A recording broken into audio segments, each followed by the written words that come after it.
Go ahead. Take your shopping bag, flatten it out the best you can, tuck your sides in, flatten it out, fold it in half, flatten it again, fold it in half, and flatten it again. Then take your scissors and you're going to cut the end off where the bag is sealed at the bottom. That's trash. Go up to the top where the handles are and go down a little bit and cut. When you cut the handles, you want to cut this type of stuff off because it cannot be crocheted. Hold it off to the side because the dark area. Go. Yeah. So where there's the cut-ins, you want to make sure that's not in your yarn. Okay. Now that you've got this flattened, fold it in half.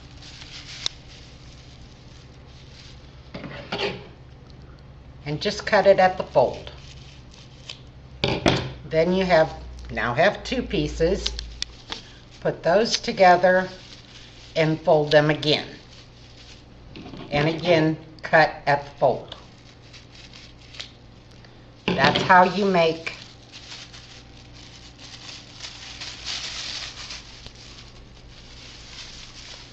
Wow. this part. And you can cut a bunch, do however you want to do it. I usually have a stack of bags and then I cut, but to each their own. Take your finger, put it in the top of the bag.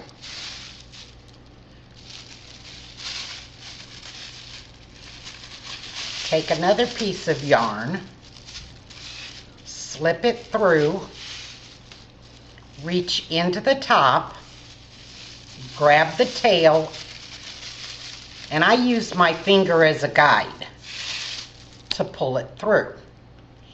You want these to be as small as you can get them and as straight as you can get them.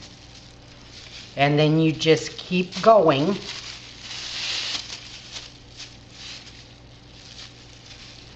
Put it in the top, reach across the top and grab the tail and pull through. Once you've made, and if you want to start making some, that'd be fine. The strips. Once you have your strips made and put together, if your strip breaks while you're working on it, just throw that piece out. Don't try to tie and reconnect like this because it's way too hard to crochet.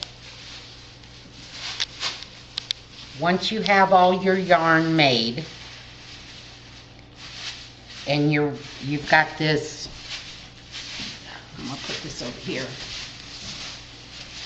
We're going to pretend that this is already done and put together. It's time to make the ball.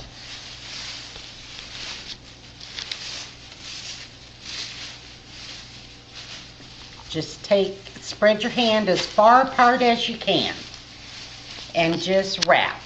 Real easy, not tight. Just keep wrapping till you get a good base. Slip your hand out and start the other direction. You get a good base, just turn it and keep going. And if you run across these that you've tied together, just cut this little bitty piece off. So then you just keep winding and turning.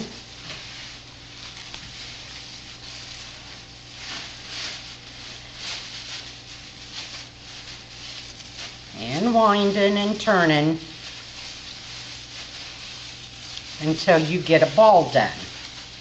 You do not want your ball to be any bigger than the hoop. It can be smaller, but no bigger. And the reason for that is, I'm going to wrap this one up real quick. I've crocheted a whole ball of yarn. I'm not done with my mat, but I'm out of a ball of yarn. To connect to the next ball, take your end, loop it through. I'm going to do this just a little bit backwards. You're going to pull your new ball through the opening.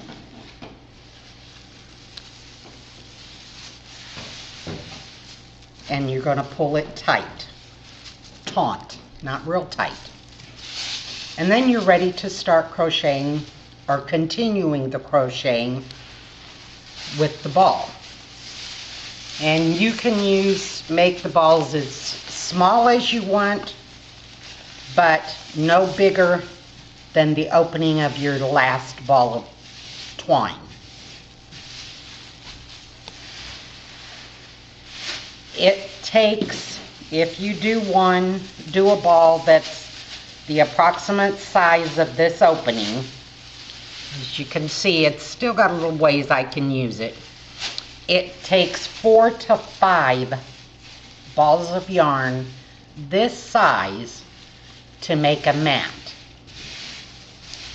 Now we're going to start. Amy is still cutting bags. I'm a novice at crocheting. I taught myself. You can go on YouTube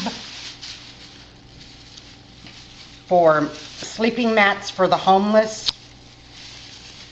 What I was taught was you make a hoop,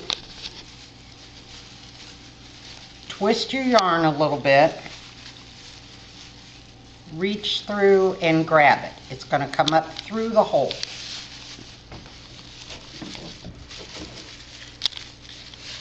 So that's your first loop. Do that again. Take your yarn, Plarn, because now it's plastic yarn, twist it twice or so, put your hook through, and you're using a Q-sized hook. Q? Q. Like in Queen. Correct. Go through and hook your yarn and pull this over. There's your first loop. And you play with it whatever to the size you want. Then over the top and pull it through. Over the top, pull it through. You can make this as big as you want or as small as you want. Over and through. Over, always go over. Pull it through. Go over and pull it through. Over and pull it through. Now you're going to want to make your first row. If you hold it in your hand, from your fingertip to your nose is how long it should be. I don't know how many stitches that is. I just hold it from finger to nose. So we're going to do this.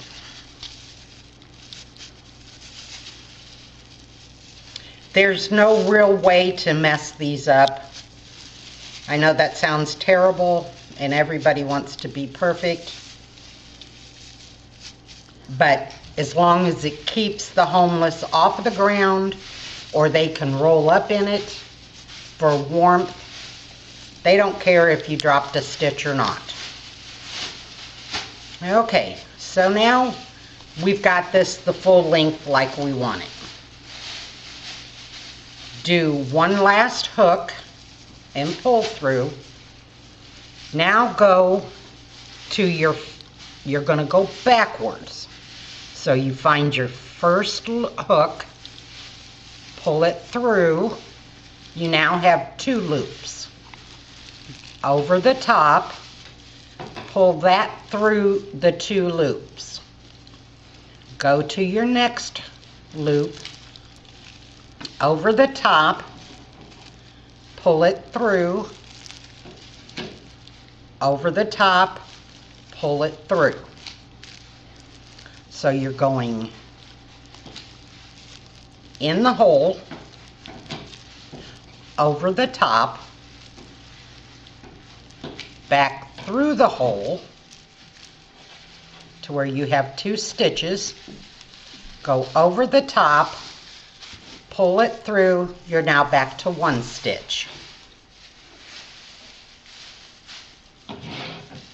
So it's through the stitch, over the hook, through 2 stitch, through the hook, through the hole, over the stitch.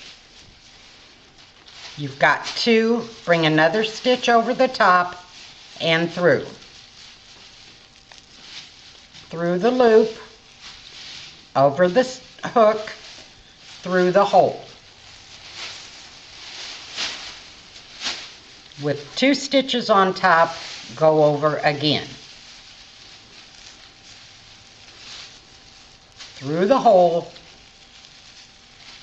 bring in the hook, over and through.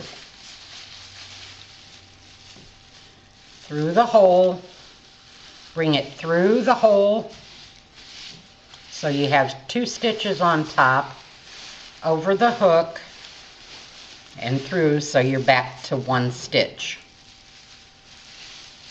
So it's in, under, over, and in and pull it through, 2 stitches.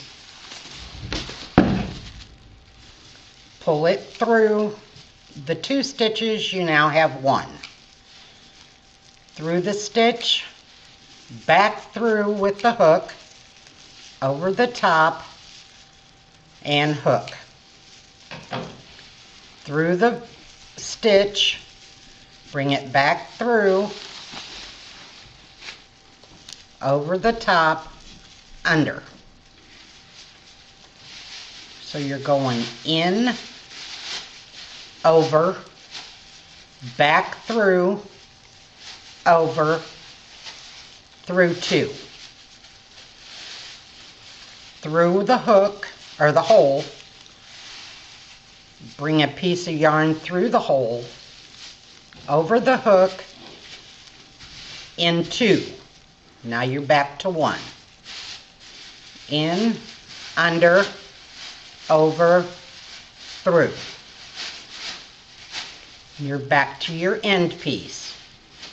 I'm not real good at keeping count. I put a clip of some type on the end, paper clip, whatever, so you know where your end is. You go in, over, back through, and over and in. Now you've done 1 row. So now as we're going to head back, you've reached your end, so you make another loop so you can start again. And I'll show that to you again. Here's your last hook of the row, or stitch of the row. Here's where we made it. Go over,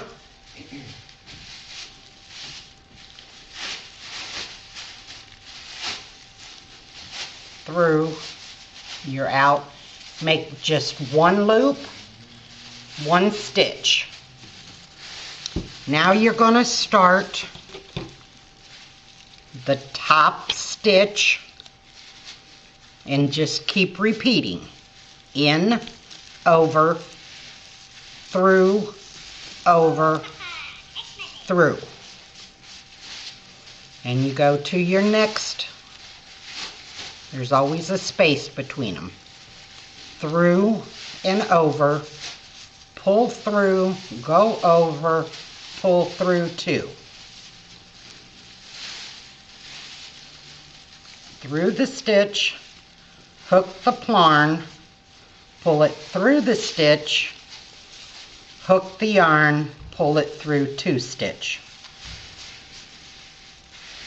Through the stitch, hook your yarn, pull it through, over the needle and through two stitches. And you just keep going. You want to make it 5 to 6 feet tall. I'm 5 foot, so I just hold it. If it's touching the ground and I can raise it above my head, then that would be a good sized mat. That way they can roll up in it. It keeps the moisture off of them when they're on the ground. It keeps their body heat in. You can roll up in it. When I'm sitting in my recliner, I get so warm doing this that it's not funny. So I know our homeless are gonna stay nice and warm. Once you get done, and I'm just gonna do another row.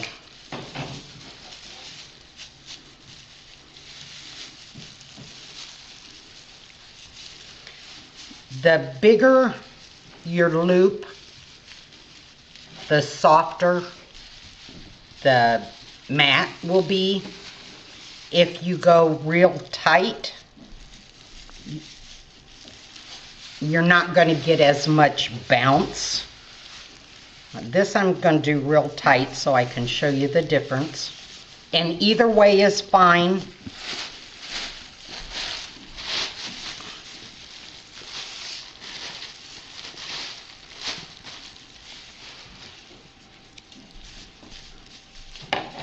But you can see the difference here of the small and here how it's cushiony.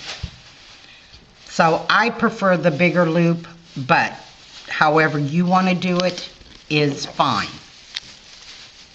If I need to take a break, I leave the hook in the stitch and just stick it through here so you know where you stopped and the hook in the direction you're going. Because when you get to the end, you got to flip it over. And I'm going to grab one that's already done to explain that.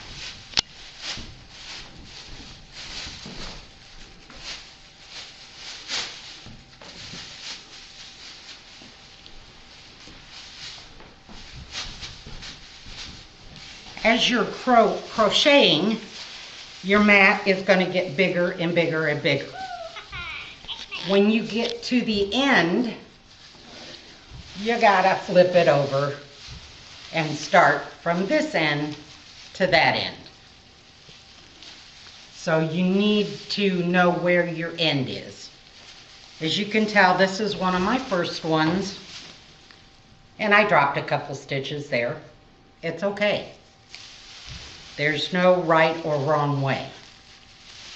As long as it's wide enough from fingertip to nose so that the people can lay on them. Once you've done a full mat, I take a neutral color. Since this mat is white, gray, and tan, I took some yellow bags and made yarn, and you're going to do a border, which is the same as crocheting, but you're going to go all the way around the outside, and that seals it in. If you've ever crocheted before, you'll know that this side's going to look different. So you want to go all the way around. And you can use the same color, it does not matter. Once you've got it trimmed, you fold it in half.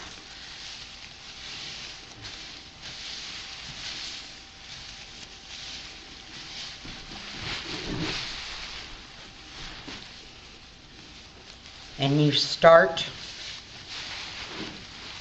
on the outside. Well, you want to roll it up into a nice little sleeping bag of such. I put rubber bands on mine to hold them in place. It does not matter. So now you're going to start. Hold on a minute.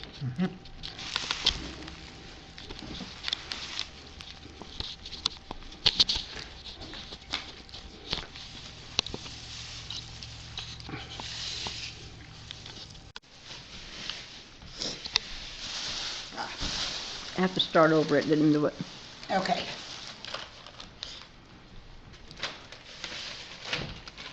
Go ahead. When you're going through your bags, if you find the heavier Menards, Cooks, in Spencer gives us these big plastic ones, set those off to the side and we'll use those to make the handle and the straps.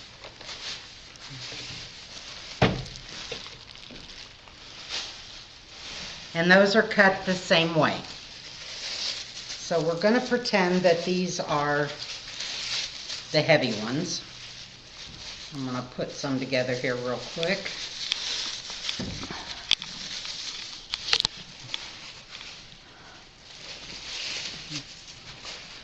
So we've got our mat finished and trimmed, rolled up into a sleeping bag. Now we're going to put the handles on them and the straps. So we're going to pretend that this is a ball of yarn, Plarn.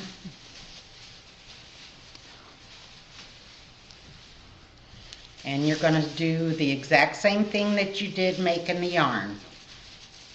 Twist it a couple times. Put your hook through and pull the twisted end through the knot. So you've got your start. Instead of starting here, we're going to attach it directly to the mat. So you're going to go under or through a hoop, bring your yarn through over the top and pull it through. And you're just going to keep doing that under or through, under, over, and through. Go through, go under, over, and through. And you're going to do that about that long. Do that again. About that long. Probably 10 to 12 stitches.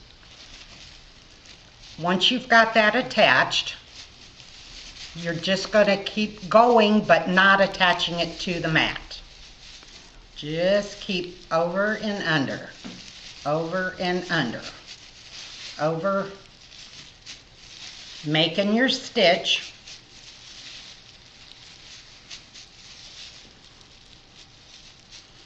And I take and judge how far I need to go.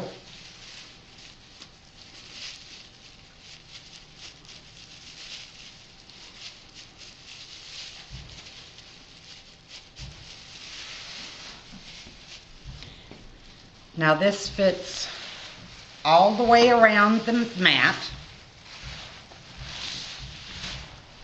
And we're back where we started. So on the same place you started, you want to attach the other end to the mat. So just go right over your other stitches.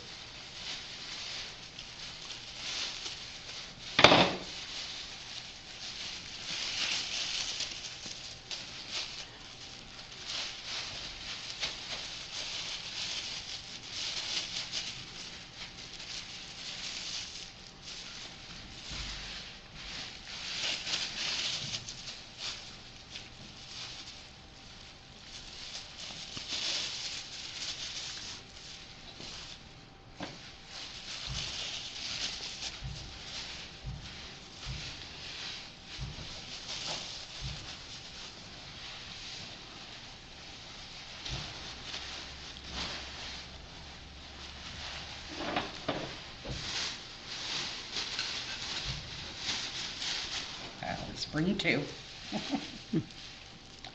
So we've gone all the way around. It's nice and taut. It's a little difficult, but it's doable. And again, you cannot make a mistake, so don't worry about it. You're gonna go through what's already there and just keep attaching.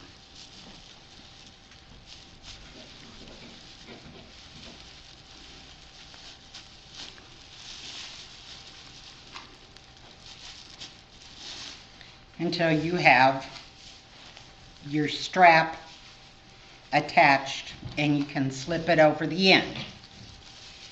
When you get to the end where you're finished with that strap, did I do that? Take and just cut it off from the yarn.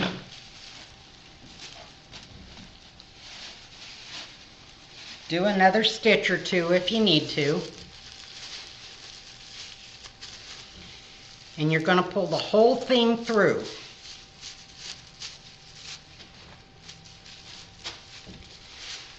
Pull it a little taut, and then just take what's left, which is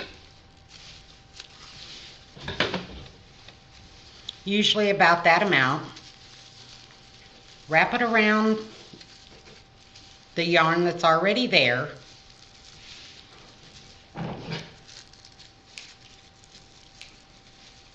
Then you're going to tie it in a knot. Pull it taut and just knot it. Cut your excess off and you're done. And then you go do the other side. Be careful that you do not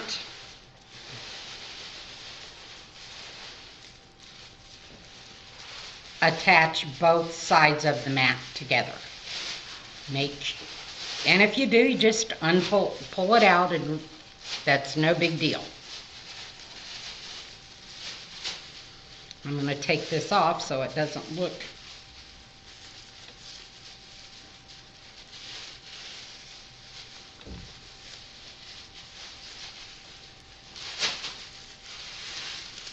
and just pull it and it'll come out. No big deal.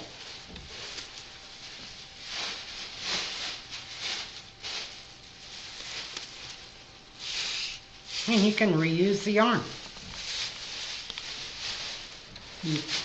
Now that you've got your wraps or straps on both sides, you want to put them over the mat.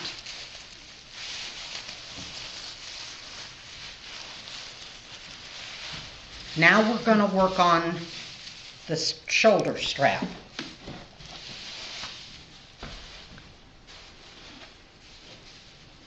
Your shoulder strap is the same stitch as everything else. Shorter, but you're going to do a couple rows of it so that it's thicker.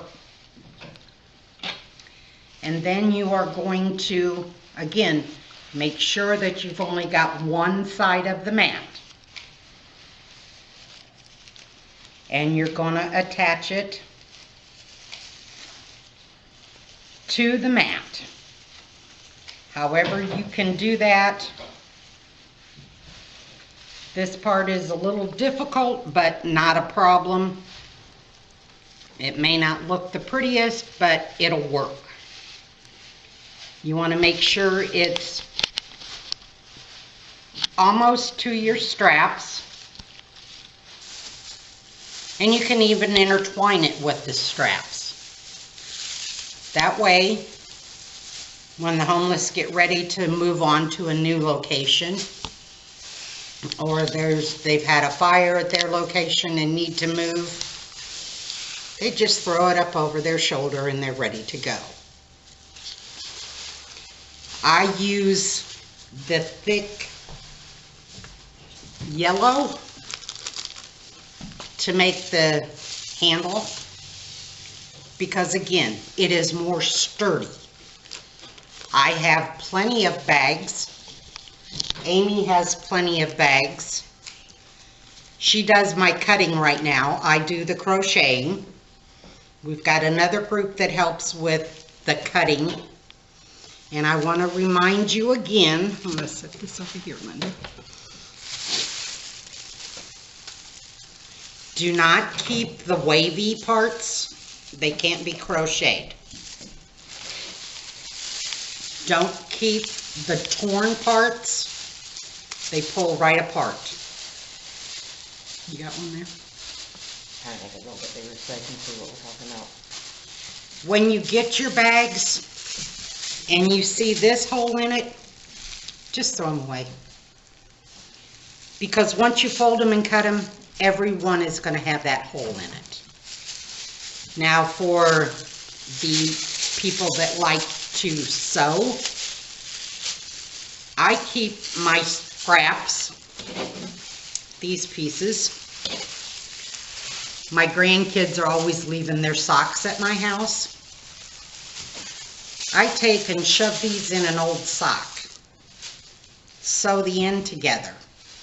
Got a cat toy. Cats love them. So everything is reusable if you want to. Cat toys are optional, but I found it fun. My sister has 2 cats that would not play with toys. Nobody can touch their socks. So everything is reusable.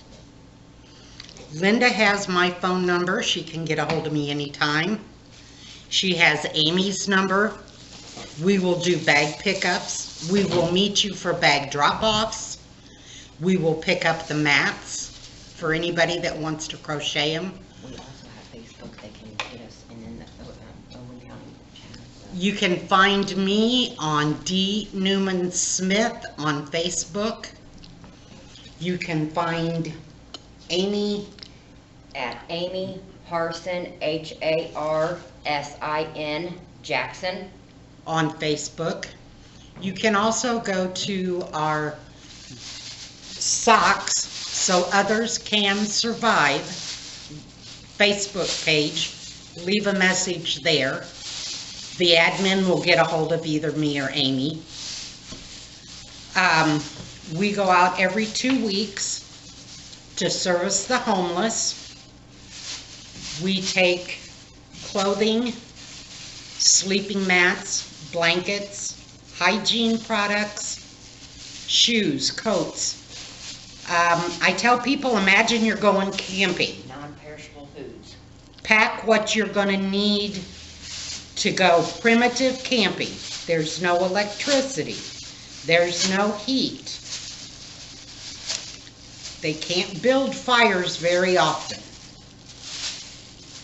We take non-perishable food. We do give them treats, cookies when we go out. We do not give out cash. Our founders says he'll help with clothing, but we cannot afford to give out cash. We have a motorcycle ride once a year in June. Unfortunately, 2020 got canceled due to COVID, but we are planning a new one next June. That is our one and only fundraiser for socks. So anybody that's interested, look us up on Facebook, look us up on the internet. We have our own website. You can go there. We do post pictures with permission from those in the pictures at the camps. If you know of any homeless, go to my website or Facebook page, message me. I will go to them. I'm not going to chase them off. I'm not out there to hurt them. That's not what our organization does. We are there as an outreach to help them. We go all over central Indiana. And believe me, I understand and know there are some police departments that run the homeless out of town whatever. We do not give any information from the camps to anybody else without permission. We have had family members contact us and say, hey, I'm looking for my brother. This is his name. These are the tattoos. If you see him, have him call mom. Have him call his sister. We will do that. But we will not be able to give you the location where that person is without their permission. Anybody has any questions? Feel free to contact me or Amy. Our website, contact Linda here with the House of Prayer. She will help you and get a hold of us if she needs us. I have plenty of bags that I will leave with Linda. I have some that are already cut up. If Linda would like those, I'll bring them out to her. So I just have one more thing to add. sure. And the thing that I also want to add is, and I'm sure Dee will be on the same page with us, we're not necessarily asking you to cut the bags, tie the bags, and make the mats. If you can just cut the bags and give them back to us, that takes a step off of us so we can be ahead of it. You don't have, you don't have to cut them and then tie them. You can do whatever you can do, whether it be tie them, connect them, and you'll roll them up in a Plarn, or if you want to go the full extent to make the mats. So we are open for any volunteers to do any of it. If it's just cutting, or if it's just cutting and tying them together, or making the mats. So we're not just specifically saying start from scratch and make the mats, because honestly, I don't even know how to crochet the mats yet. So I'm just the cutting and tying. I'll make the Plarn, I pass it on to Dee. She makes the mats. So I just want to make sure we made that, or I made that as a point that even if you don't get the crocheting part down, we can still use volunteers just to either cut and then tie. You can go to YouTube under Homeless Mats. They have a tutorial on cutting the yarn, on crocheting. I can meet with anybody that would like to meet with me. Completely understand the video chats. Thank you in advance for your help, and we look forward to seeing y'all. Okay. Another thing that we wanted to point out that might be easier for you when you are cutting the bags is, say if, I've got a group of bags in here, it's just inside of another bag that I have, like the gray ones, which are Walmart, and there's Babs, there's Kroger, and you just get used to doing this as you're doing them. You know what the bags are before you even pull them out.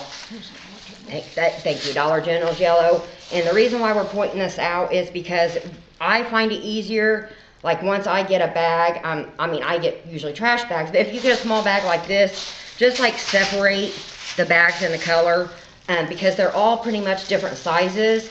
So if you line them up per size, you're getting an accurate and same amount of strips. You're not wasting any. And this is just for an example, because the Bab bags are bigger than the Walmart and Kroger are the same size when you go to cut them. So if you want to include the Kroger bags with the Walmart bags and cut them all the same there, that's fine, because they are the same color. And you don't have to do this. It just makes it a lot easier. Now I'm going to get my bag and straighten it out, and I'm just going to show you the difference of what I'm talking about. So this is a Babs bag. That's probably the biggest grocery bag that I've seen, just regular grocery. And say here is a Kroger bag.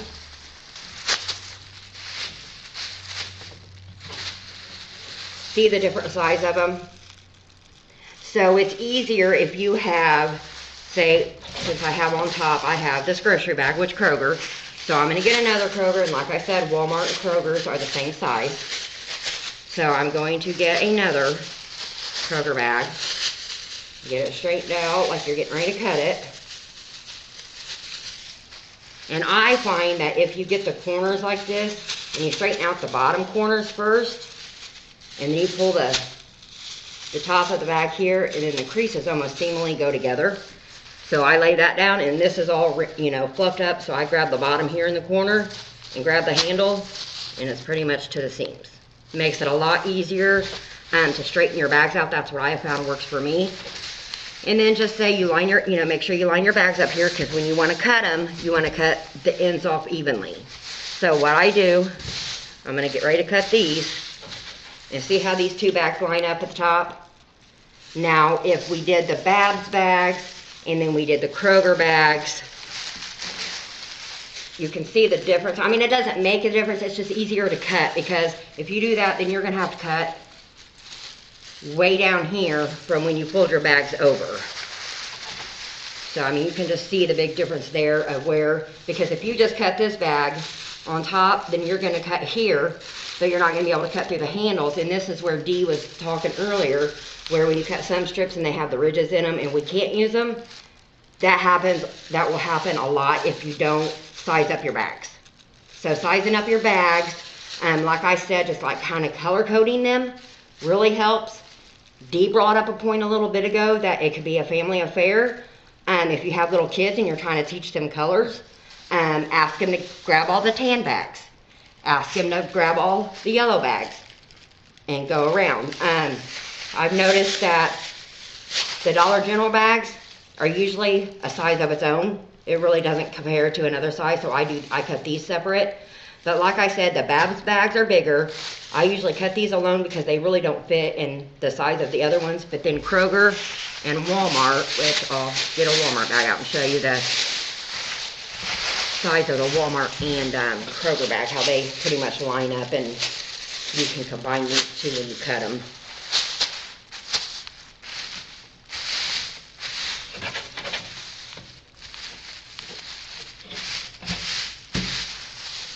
Almost the same exact size.